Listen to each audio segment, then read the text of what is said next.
Hey everyone, welcome to your Self-Helpless snack where we give you a little taste of the podcast with a mini episode. Today I'm sharing all of the chaotic, expensive, stressful tourist traps to avoid in Los Angeles for your next trip and the awesome local alternatives that you can do instead from yours truly, who is an LA native.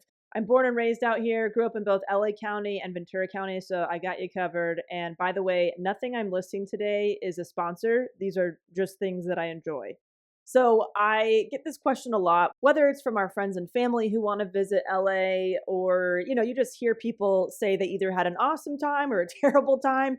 And it truly depends on where you go. There's so many nooks and crannies out here. And the people who tend to come out here and feel very overwhelmed, they go to like Santa Monica and Hollywood Boulevard because that's where they've been told to go. And my gosh, Hollywood Boulevard, I mean, the place smells of cheap souvenirs, dead dreams, and piss. So, not a fun place. It's not what they portray in the brochures and in the movies, okay? So that's why you are getting your hopes up. This is basically an introvert's guide to Los Angeles. So if you want peace and relaxation and you still want to see cool shit, here are some hot tips that I think will help you. I'm going to take you through some alternatives to like the main things out here. And then I'm also going to share my favorite restaurants with you too. And something really cool. The last time I gave some restaurant recommendations on here, I actually ran into a Self-Helpless listener at the restaurant that I recommended. And it was so much fun. We gave each other a hug. We took a picture together. It was very cool. And she told me she was at that restaurant because she heard about it on the podcast. All right, so we will start with things to do, and then I'll get into all the yummy foods. So number one, and these are not in any particular order, by the way, I'm not rating them like best to least favorite. So number one, if you want to go for a nice hike or walk somewhere, people are going to tell you go to Griffith Park Observatory. However, I have found it to always be very crowded, very narrow hiking trails, which I don't like. That freaks me out. So I like to go to something called the Hollywood Reservoir, and it's actually a walk. It's not a hike. It's completely flat. It's really beautiful, kind of tucked away. And there aren't a ton of tourists that know about it or go there. You walk around this body of water, but you also have a view of the Hollywood sign, which is cool. And that's why a lot of people go to Griffith Park and places like that to get a view of it. But it's very peaceful. It's a very wide, like asphalt trail. And during some seasons, you can see like families of deer running around and stuff like that, which is kind of unheard of in Los Angeles. And all the places today, you can just Google them and find the address and stuff. But hot tip for parking in this area, I like to park in the residential neighborhood versus the main parking lots and stuff. It's just a little bit easier and more peaceful and stuff like that. So Hollywood Reservoir Walk is great. If you do want to go on a hike, I recommend Fryman Canyon, which is in Studio City, technically, I believe.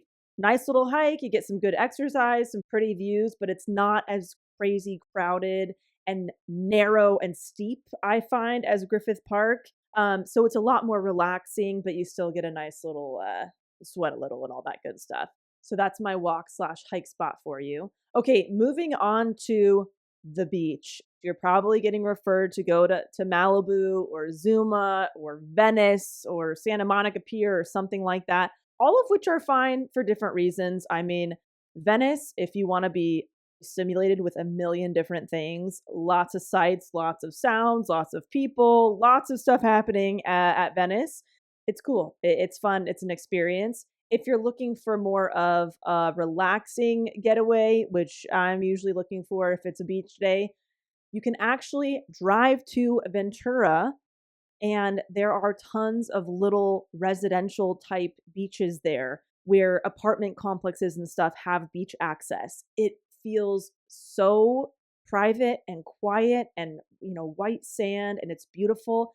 And it's so different than something like going to Zuma Beach where it's packed and the traffic is nuts and it can be a little bit jarring, especially if you're from out of town and you got to drive all the way over there. So that would be my beach recommendation. Also, adding on to the whole beach thing, if you want to have a nice meal at the beach, a lot of people are probably going to recommend Gladstones or Dukes or something like that, which is fine. Those can be fun. I prefer the environment at Gladstone's, but there is a secret, sexy little spot, and it is located at the Malibu Beach Inn, which is this really small boutique, beautiful kind of high-end hotel.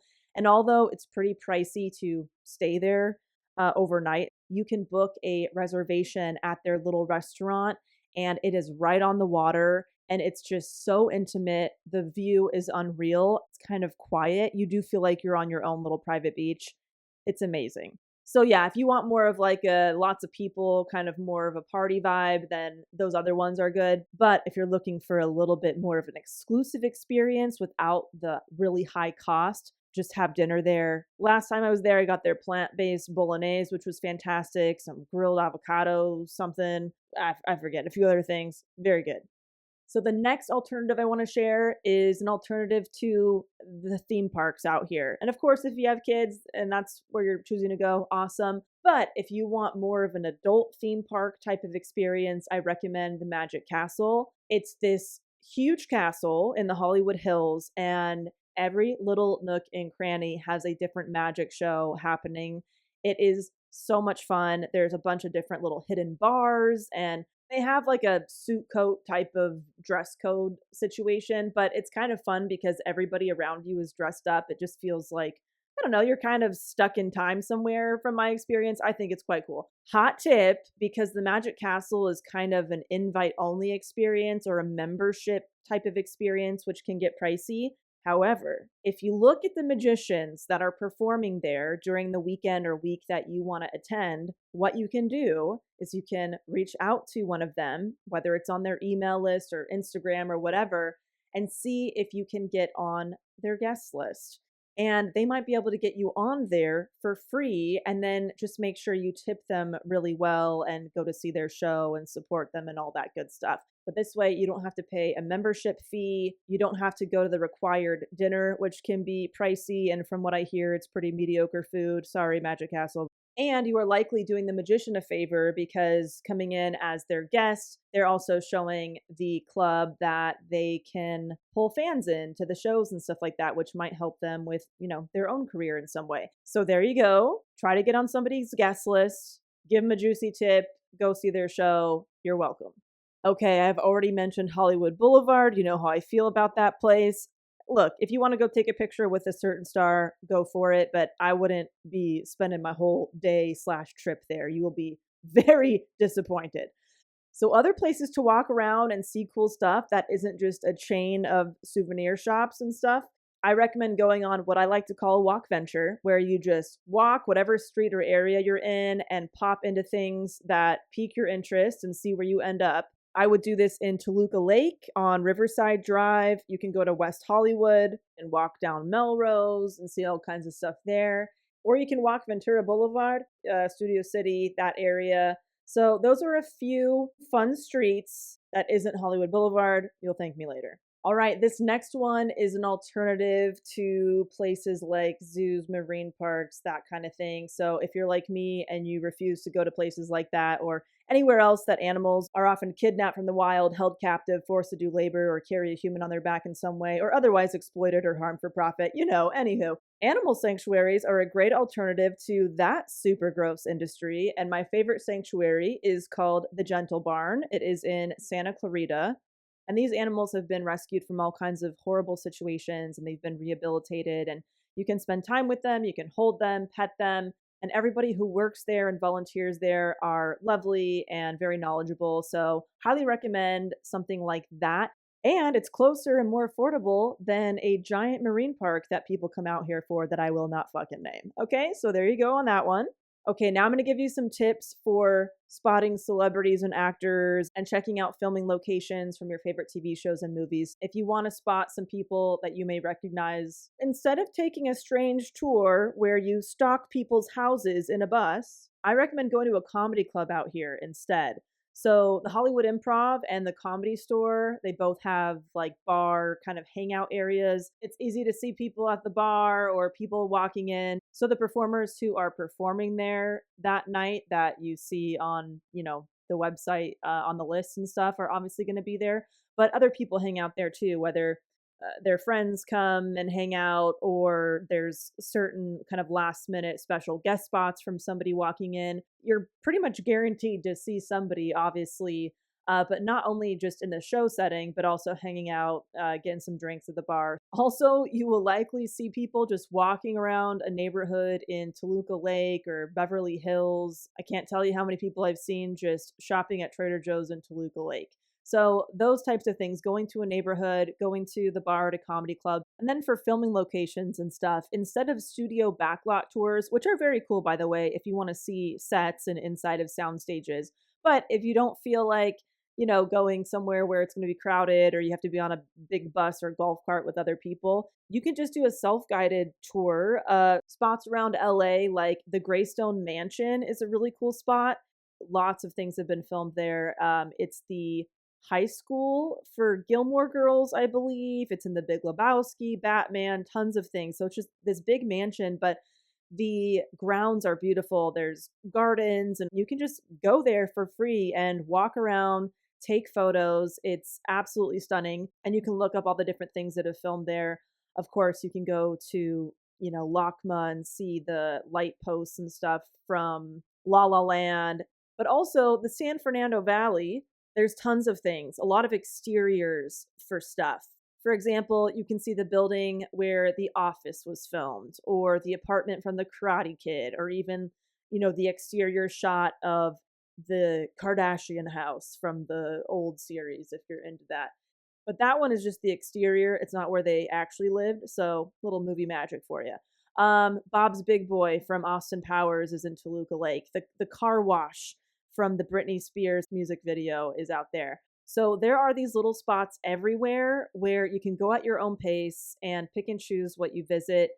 All right, moving on to some of my favorite restaurants. These are just some. I had to narrow it down for you guys. So I listed a couple hole in the wall places, some casual spots, a little bit more high end, and then one of my favorite bakeries for a little treat.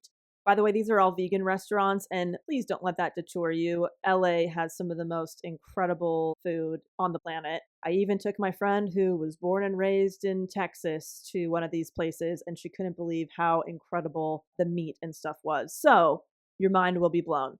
So number one, El Cocinero. That's ELCOCINERO. Oh my gosh, this place is unreal. I'll share a few things I recommend from each spot, but I've never had a bad meal at any of these places. But highly recommend the chicharron, either tacos, burrito, nachos, or the El Pastor tacos, burritos, nachos. Also, they have like this kind of chalupa type thing that's unreal. So El Cocinero. And then depending where you're staying out here, this place called Vegan Time, THYME, so good. I recommend their orange chicken, chow mein, their avocado rolls. So those are like the smaller kind of hole in the wall places. And then the more casual restaurants, Sun Cafe, highly recommend trying their mac and cheese, their nachos, and their strawberry cheesecake. And then this place called Makin Sushi, MAKIN Sushi, is unfucking real. Before I went vegan years ago, sushi was one of my go-to places to go out for dinner. And I kid you not, this sushi tastes exactly the same, looks exactly the same.